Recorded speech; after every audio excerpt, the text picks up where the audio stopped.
سلام لیجے غلام آیا پہنچنا در پر تو کہنا آقا سلام لیجے غلام آیا یہ کہنا آقا بہت سے عاشق تڑپتے سے چھوڑ آیا ہوں میں یہ کہنا آقا بہت سے عاشق تڑپتے سے چھوڑ آیا ہوں میں بلاوے کے منتظر ہے لیکن نہ صبح آیا نہ شام آیا بلاوے کے منتظر ہے لیکن نہ صبح آیا نہ شام آیا زہے مقدر حضور حق سے سلام آیا پیام آیا جھکاؤ نظریں بچھاؤ پر کے ادب کا اعلیٰ مقام آیا سبحان اللہ جزاک اللہ سبحان اللہ جزاک اللہ کیا کہنے ناظرین سرکار دو عالم صلی اللہ علیہ وآلہ وسلم جب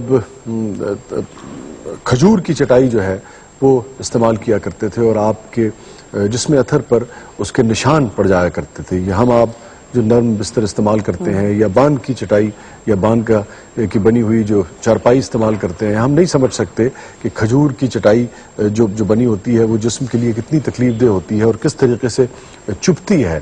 اور یہ حالت ہوا کرتی تھی کہ صحابہ کرام جو تھے وہ جب سرکار دو عالم صلی اللہ علیہ وسلم کے جسم اثر پر کھجور کی چٹائی کے نشان دیکھتے تھے تو ان کی آنکھیں بھیگ جایا کرتی تھیں. لیکن ہم نے دیکھا کہ کیسر و کسریٰ کے محل مینارے والے اور وہ جو سلطنتوں والے جو تھے وہ تاریخ کی کتابوں میں تاریخ میں دفن ہو گئے.